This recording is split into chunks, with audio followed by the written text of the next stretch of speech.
الحمد لله رب العالمين الرحمن الرحيم مالك يوم الدين إياك نعبد وإياك نستعين اهدنا الصراط المستقيم صراط الذين أنعمت عليهم غير المغضوب عليهم ولا الضالين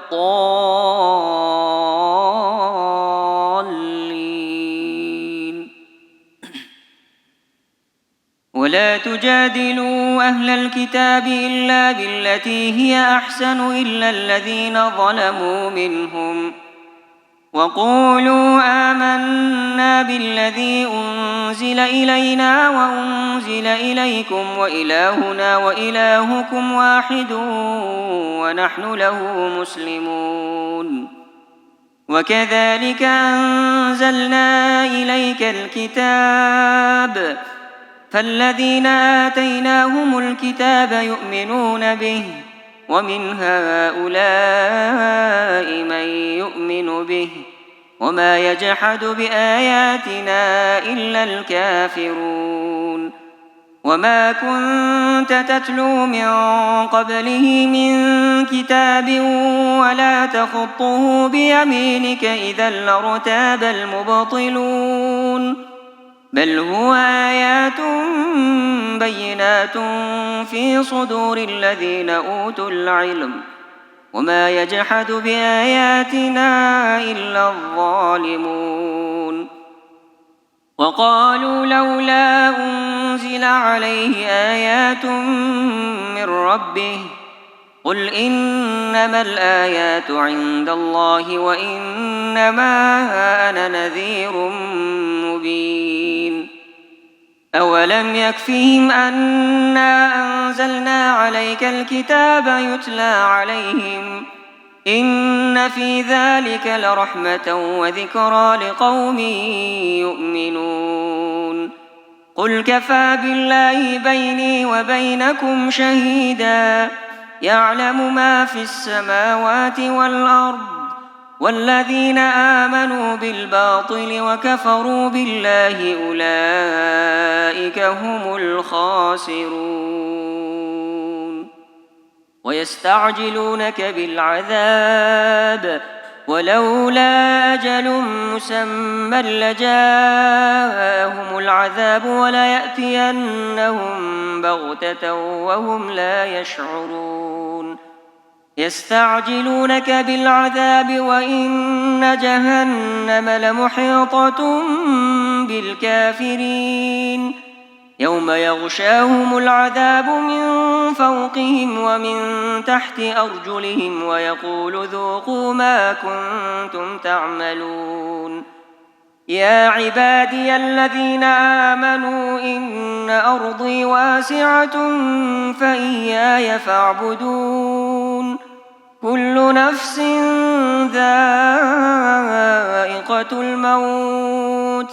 ثم إلينا ترجعون والذين آمنوا وعملوا الصالحات لنبوئنهم من الجنة غرفا تجري من تحتها الأنهار خالدين فيها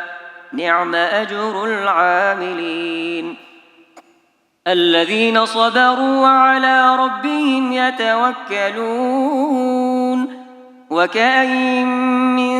دابة لا تحمل رزقها الله يرزقها وإياكم وهو السميع العليم ولئن سألتهم من خلق السماوات والأرض وسخر الشمس والقمر ليقولن الله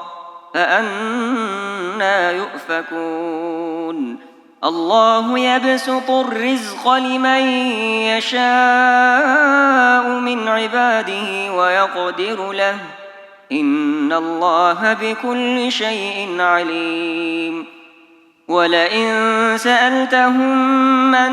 نزل من السماء ماء فأحيا به الأرض من بعد موتها ليقولن الله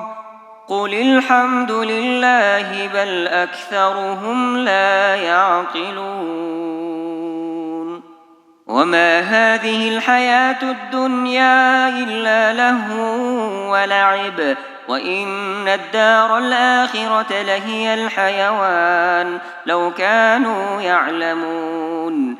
فإذا ركبوا في الفلك دعوا الله مخلصين له الدين فلما نجاهم إلى البر إذا هم يشركون ليكفروا بما آتيناهم وليتمتعوا فسوف يعلمون أولم يروا أنا جعلنا حرما آمنا ويتخطف الناس من حولهم أفبالباطل يؤمنون وبنعمة الله يكفرون ومن أظلم ممن افترى على الله كذبا أو كذب بالحق لما جاءه أليس في جهنم مثوى للكافرين والذين جاهدوا فينا لنهدينهم سبلنا وإن الله لمع المحسنين ألف لام ميم غلبت الروم في أدنى الأرض وهم من بعد غلبهم سيغلبون في بضع سنين لله الأمر من قبل ومن بعد ويومئذ يفرح المؤمنون بنصر الله ينصر من يشاء وهو العزيز الرحيم وعد الله لا يخلف الله وعده ولكن أكثر الناس لا يعلمون ظاهرا من الحياة الدنيا وهم عن الآخرة هم غافلون أولم يتفكروا في أنفسهم ما خلق الله السماوات والأرض وما بينهما إلا بالحق وأجل مسمى وإن كثيرا من الناس بلقاء ربهم لكافرون أولم يسيروا في الأرض فينظروا كيف كان عاقبة الذين من قبلهم كانوا أشد منهم قوة وأثاروا الأرض وعمروها أكثر مما عمروها وجاءتهم رسلهم بالبينات فما كان الله ليظلمهم ولكن كانوا أنفسهم يظلمون ثم كان عاقبة الذين أساءوا السوء أن كذبوا بآيات الله وكانوا بها يستهزئون الله يبدأ الخلق ثم يعيده ثم إليه ترجعون ويوم تقوم الساعة يبلس المجرمون ولم يكن لهم من شركائهم شفعاء وكانوا بشركائهم كافرين ويوم تقوم الساعة يومئذ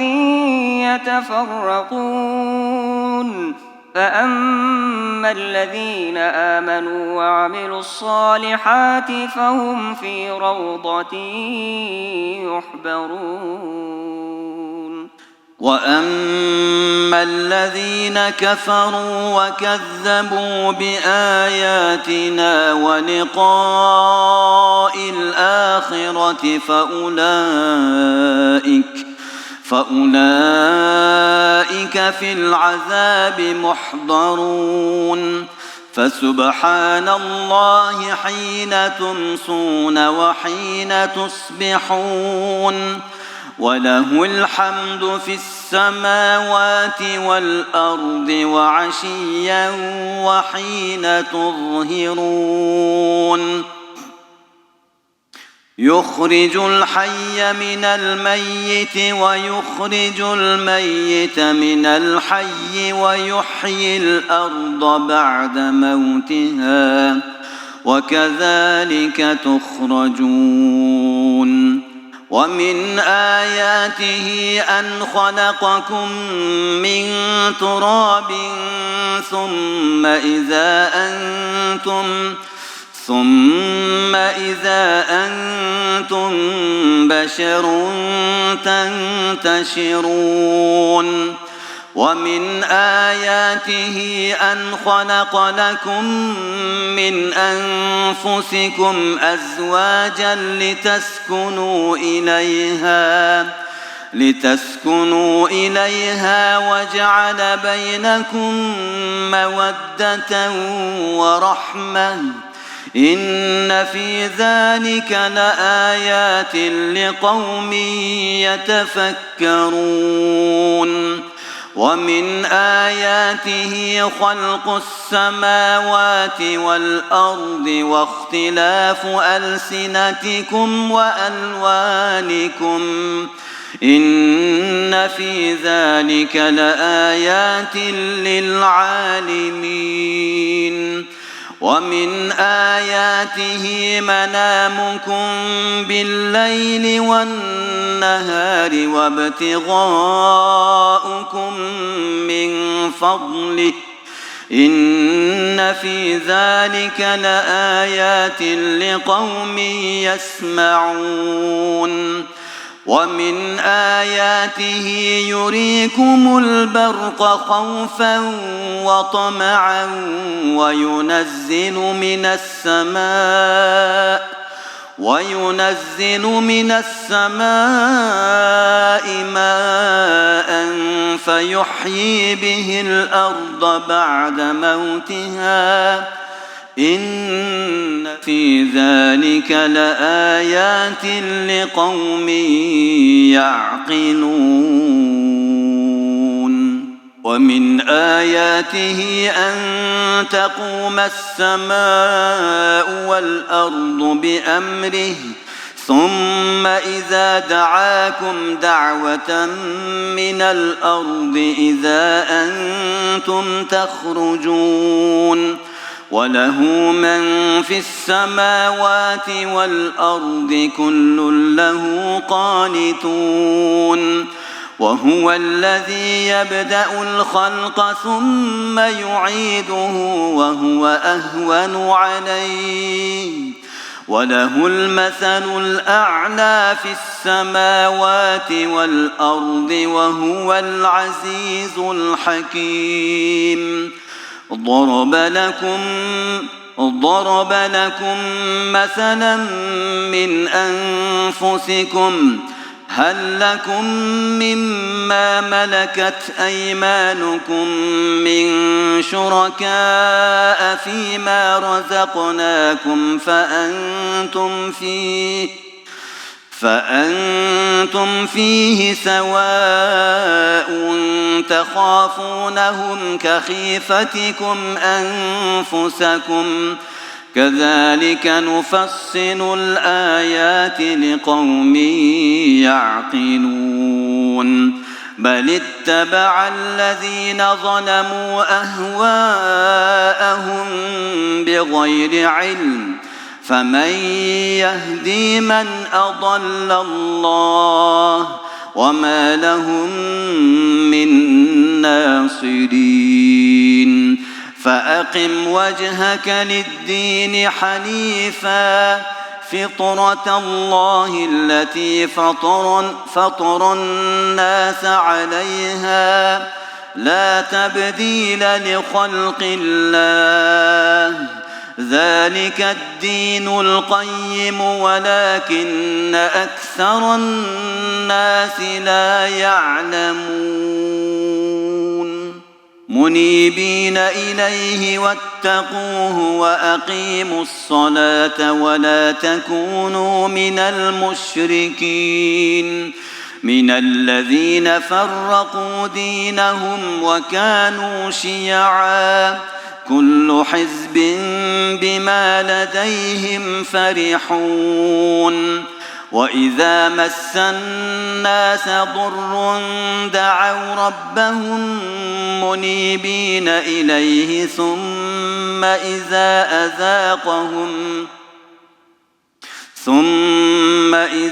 أذاقهم منه رحمة إذا فريق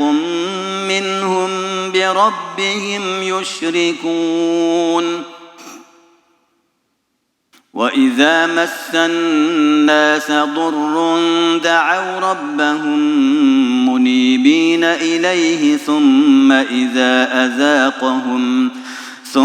إذا أذاقهم منه رحمة إذا فريق منهم بربهم يشركون ليكفروا بما آتيناهم فتمتعوا فسوف تعلمون أم أنزلنا عليهم سلطانا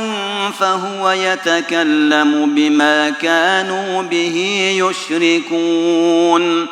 وإذا أذقنا الناس رحمة فرحوا بها وإن تصبهم سيئة بما قدمت أيديهم إذا هم يقنطون أولم يروا أن الله يبسط الرزق لمن يشاء ويقدر إن في ذلك لآيات لقوم يؤمنون فآت ذا القربى حقه والمسكين وابن السبيل ذلك خير للذين يريدون وجه الله وأولئك هم المفلحون وما آتيتم من ربا ليربو في أموال الناس فلا يربو عند الله وما آتيتم من زكاة تريدون وجه الله فأولئك هم المضعفون الله الذي خلقكم ثم رزقكم ثم يميتكم ثم يحييكم هل من شركائكم من يفعل من ذلكم من شيء سبحانه وتعالى عما يشركون ظهر الفساد في البر والبحر بما كسبت أيدي الناس ليذيقهم بعض الذي عملوا لعلهم يرجعون قل سيروا في الأرض فانظروا كيف كان عاقبة الذين من قبل كان أكثرهم مشركين فأقم وجهك للدين القيم من قبل أن يأتي يوم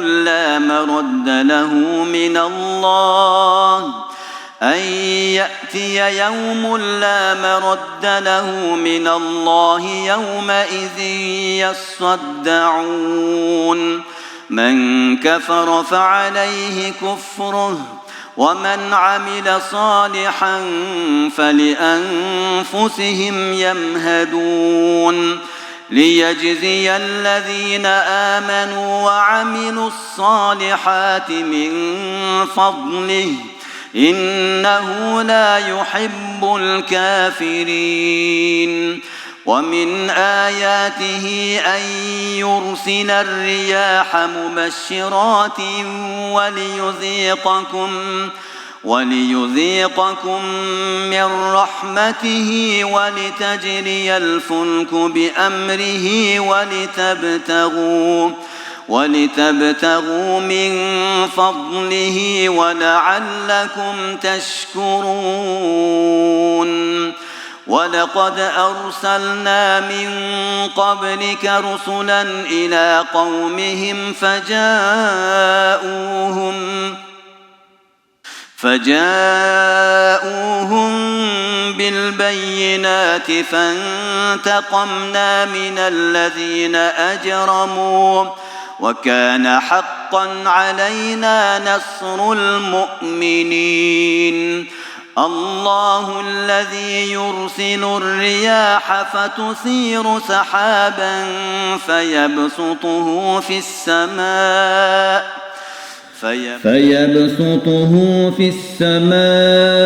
كيف يشاء ويجعله كسفا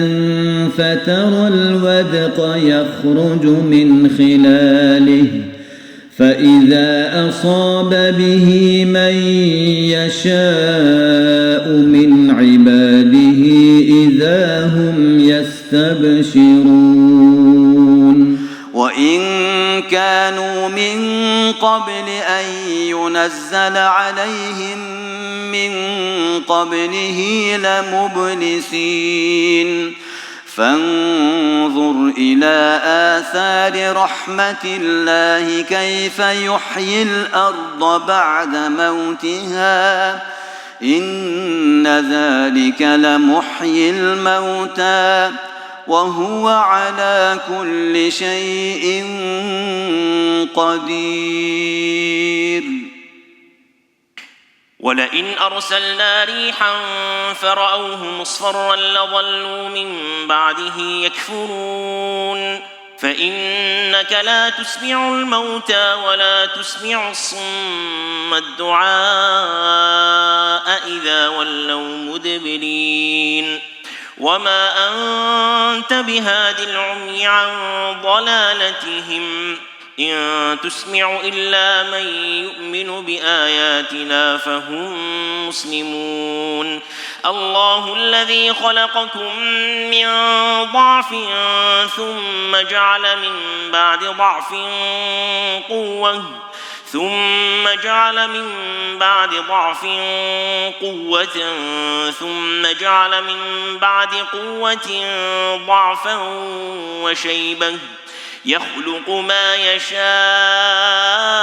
وهو العليم القدير ويوم تقوم الساعة يقسم المجرمون ما لبثوا غير ساعة كذلك كانوا يؤفكون وقال الذين أوتوا العلم والإيمان لقد لبثتم في كتاب الله إلى يوم البعث فهذا يوم البعث ولكنكم كنتم لا تعلمون فيومئذ لا ينفع الذين ظلموا معذرتهم ولا هم يستعتبون ولقد ضربنا للناس في هذا القرآن من كل مثل ولئن جئتهم بآية ليقولن الذين كفروا إن أنتم إلا مبطلون كذلك يطبع الله على قلوب الذين لا يعلمون فاصبر إن وعد الله حق ولا يستخفنك الذين لا يوقنون ألف لام ميم تلك آيات الكتاب الحكيم هدى ورحمة للمحسنين الذين يقيمون الصلاة ويؤتون الزكاة وهم بالآخرة هم يوقنون أولئك على هدى من من ربهم وأولئك هم المفلحون. ومن الناس من يشتري لهو الحديث ليضل عن سبيل الله بغير علم ويتخذها هزوا أولئك لهم عذاب مهين. وإذا تتلى عليه آياتنا ولى مستكبرا كأن لم يسمعها كأن في أذنيه وقرا فبشره بعذاب أليم. إلا الذين آمنوا وعملوا الصالحات لهم أجر غير ممنون.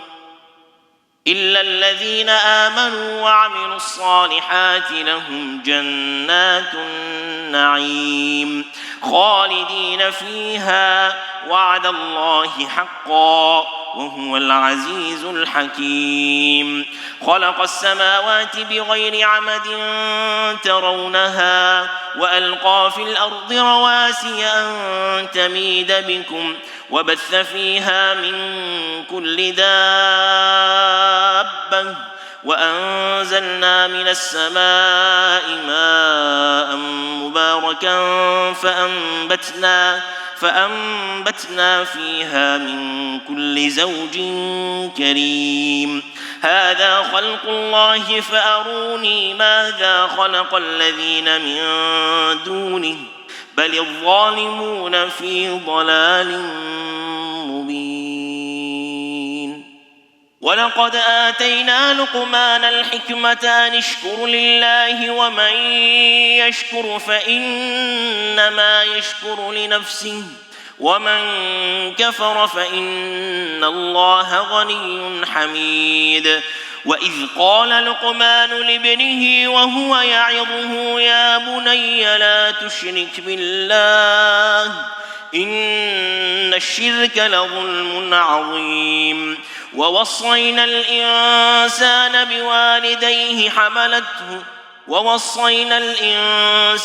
بوالديه حملته أمه وهنا على وهن وفصاله في عامين أن اشكر لي ولوالديك إلي المصير. وإن جاهداك على أن تشرك بي ما ليس لك به علم فلا تطعهما وصاحبهما في الدنيا معروفا واتبع سبيل من أناب إلي ثم إلي مرجعكم فأنبئكم بما كنتم تعملون. يا بني إنها إن تك مثقال حبة من خردل فتكن في صخرة أو في السماوات أو في الأرض يأت بها الله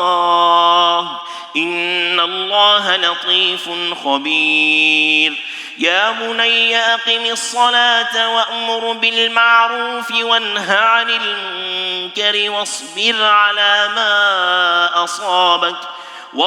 على ما أصابك إن ذلك من عزم الأمور. ولا تصعر خدك للناس ولا تمش في الأرض مرحا إن الله لا يحب كل مختال فخور. واقصد في مشيك واغضض من صوتك إن أنكر الأصوات لصوت الحمير.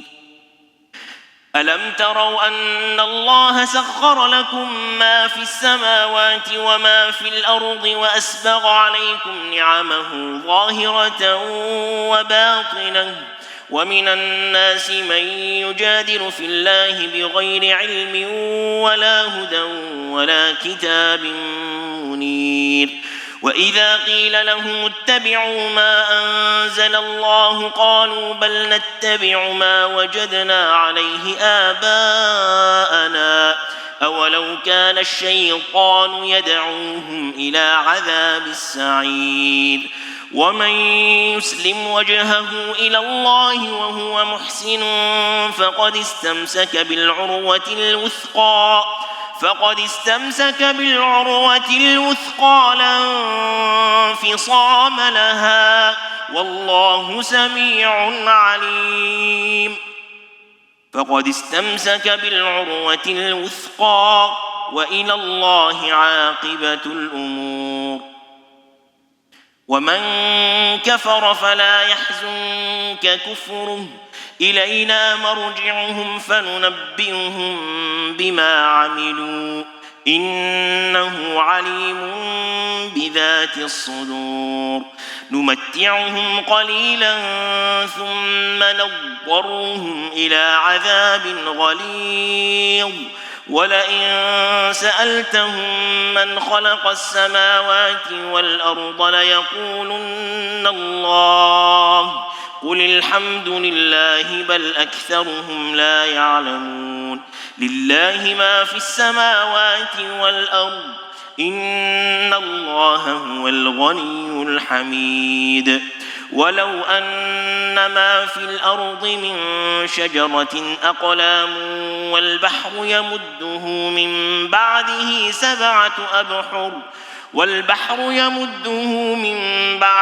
سبعة أبحر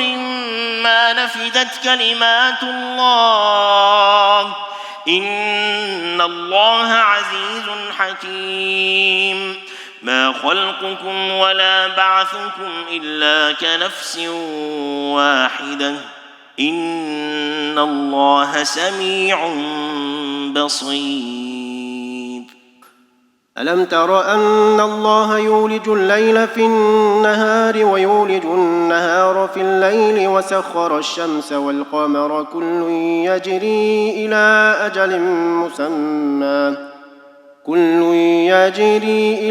أجل مسمى وأن الله بما تعملون خبير.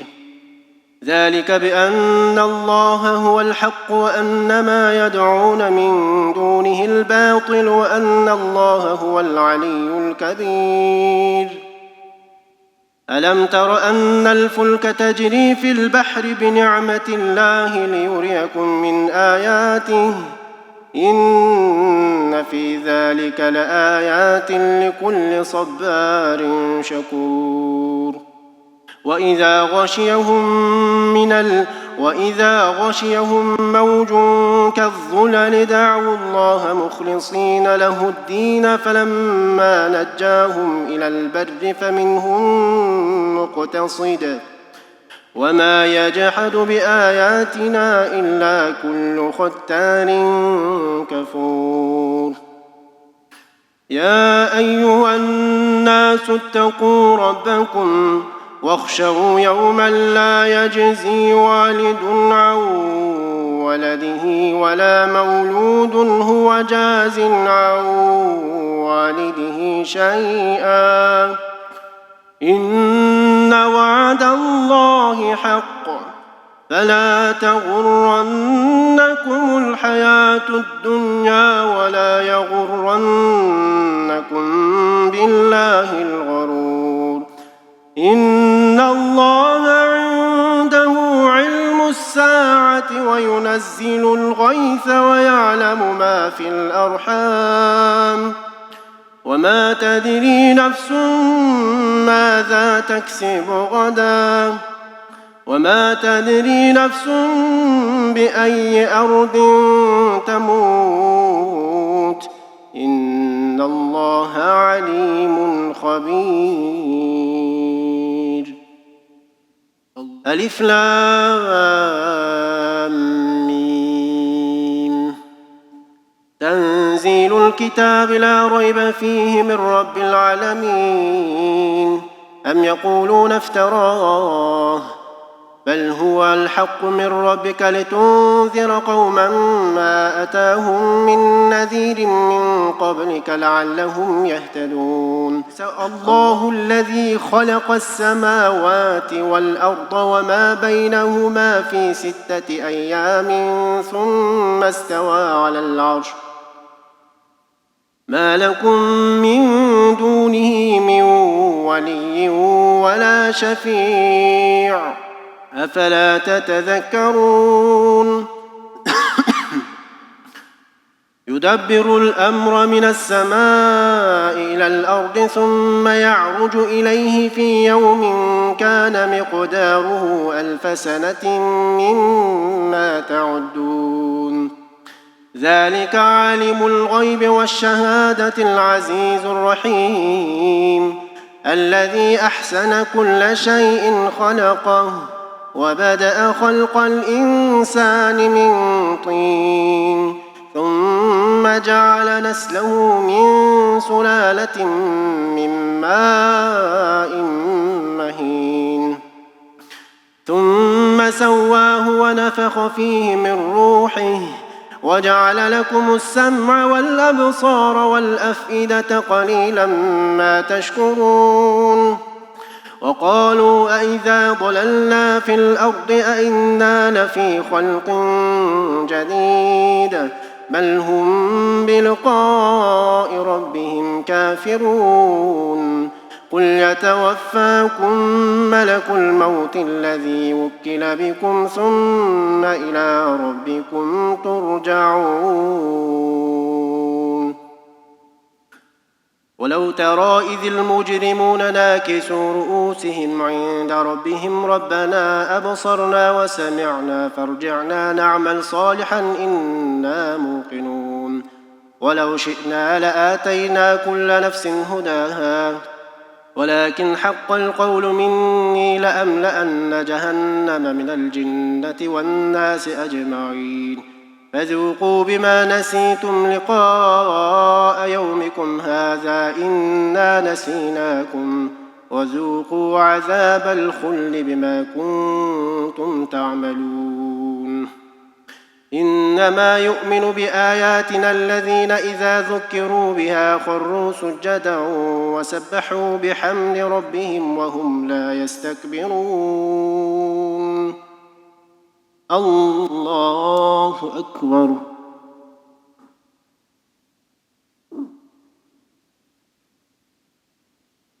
الله أكبر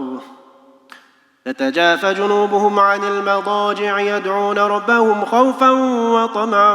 ومما رزقناهم ينفقون فلا تعلم نفس ما أخفي لهم من قرة أعين جزاء بما كانوا يعملون أفمن كان مؤمنا كمن كان فاسقا لا يستوون أما الذين آمنوا وعملوا الصالحات فلهم جنات المأوى نزلا بما كانوا يعملون وأما الذين فسقوا فمأواهم النار كلما أرادوا أن يخرجوا منها أعيدوا فيها وقيل لهم ذوقوا عذاب النار الذي كنتم به تكذبون ولنذيقنهم من العذاب الأدنى دون العذاب الأكبر لعلهم يرجعون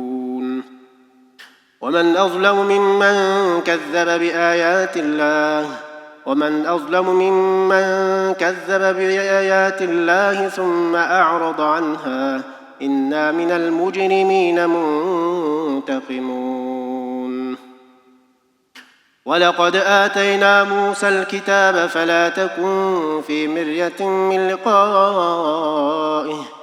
وجعلناه هدى لبني إسرائيل وجعلنا منهم أئمة يهدون بأمرنا لما صبروا وكانوا بآياتنا يوقنون إن ربك هو يفصل بينهم يوم القيامة فيما كانوا فيه يختلفون أولم يهد لهم كم أهلكنا من قبلهم من القرون يمشون في مساكنهم إن في ذلك لآيات أفلا يسمعون أولم يروا أنا نسوق الماء إلى الأرض الجرز فنخرج به زرعا تأكل منه أنعامهم وأنفسهم أفلا يبصرون ويقولون متى هذا الفتح إن كنتم صادقين قل يوم الفتح لا ينفع الذين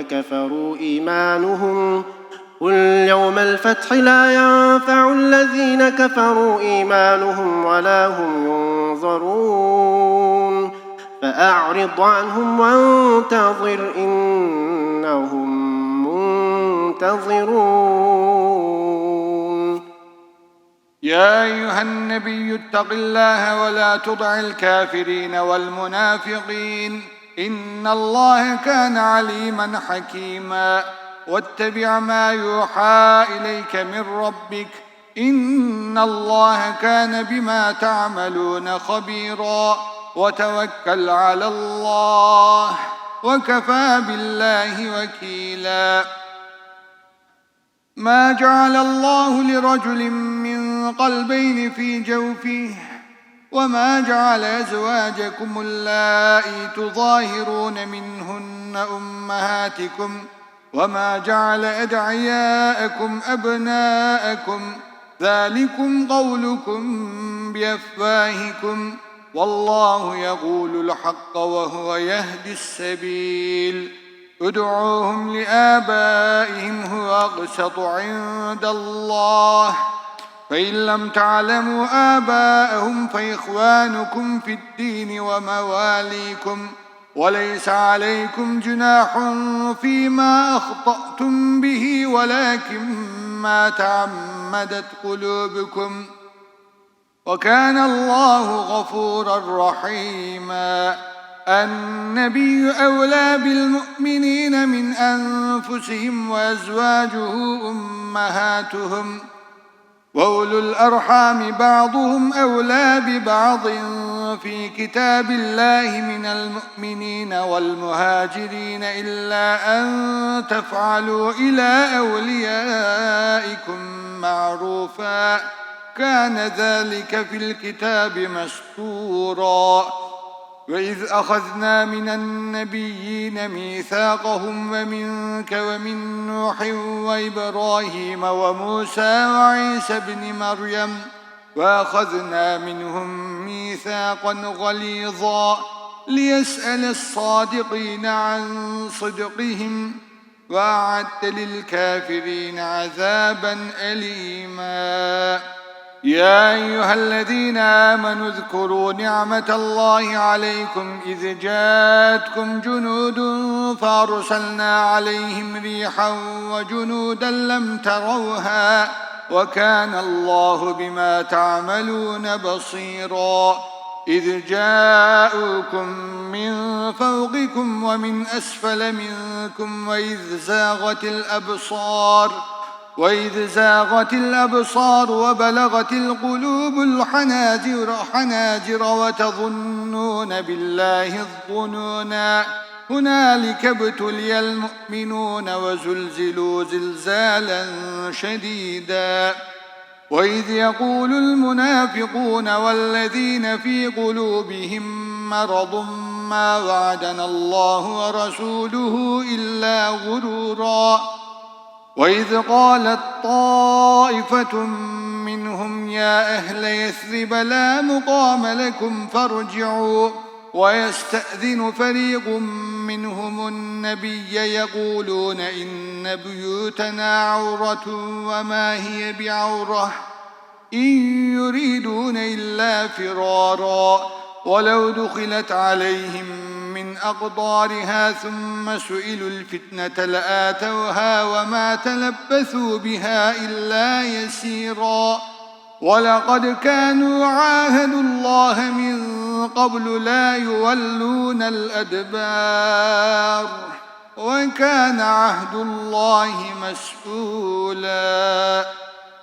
قل لن ينفعكم الفرار إن فررتم من الموت أو القتل وإذا لا تمتعون إلا قليلا.